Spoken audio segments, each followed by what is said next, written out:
in our community. You refer to, I can't remember which book, but you talk about deep listening also. Deep listening is the kind of listening that can help relieve the suffering of the other person. You can call it compassionate listening. You listen with only one purpose: help him or her to empty his heart.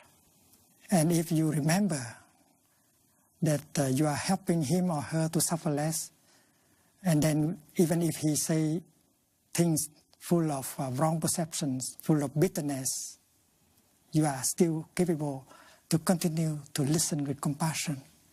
Because you know that listening like that, with compassion, you give him or her a chance to suffer less.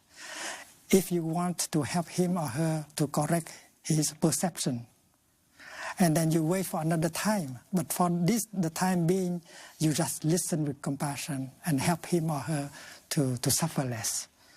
And 1 hour like that can bring transformation and healing.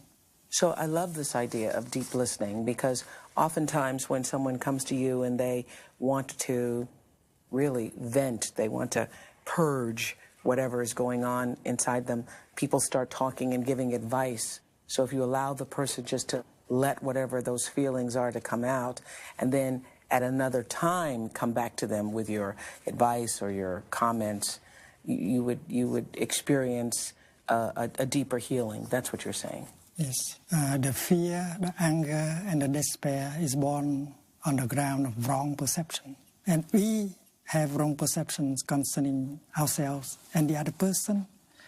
And that is the foundation for conflict and war and violence. You've said that the only way we can begin to end war is due to communication between people. Yes. Mm-hmm. And we should be able to say like this: dear friends, dear people, I know that you suffer a lot. I have not understood enough of your difficulties and suffering. It's not our intention to make you suffer more. It is the opposite. So please tell us about your suffering, your difficulties. I'm eager to learn, to understand. You have to start like that, loving speech. And if you are honest, if you are true, they will open their heart and tell us. And then we practice compassionate, deep listening. And during the process of deep listening, we can learn so much about our own perception and their perceptions. Mm-hmm. And that is the best way, the only way to remove terrorism. Terrorism, or even difficulties between yourself and yes. family members or friends. Yes. And the principle is the same no matter the conflict. Yes. Terrorists, anti-terrorists, yes. father and son, right. yourself and your boss, right. yourself and your children, your best friend. Yes. Is there ever a place for anger?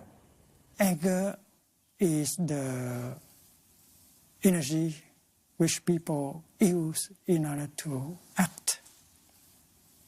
But when you are angry, you are not lucid. And you might do wrong things. That is why compassion is a better energy. And the energy of compassion is very strong. In our country and in other parts of the world, we're suffering an economic, or experiencing an economic downturn. A lot of people have lost their jobs, and because of the loss of their jobs, they feel a sense of suffering. There are other people who have said that this economic downturn, particularly in the United States, was needed to bring a sense of awareness to the materialism and the overspending and the excessiveness of our culture. How do you view the economic downturn? I think we can always learn from our suffering. In the ash of suffering, a phoenix can be born. And that is why mindfulness helps us to look deeply into the difficulty, the suffering we have, and many positive will come out of that. It depends on our way of responding to the event. There are ways that can bring more suffering, that there are ways that can bring relief right away and hope, and it depends on our mind.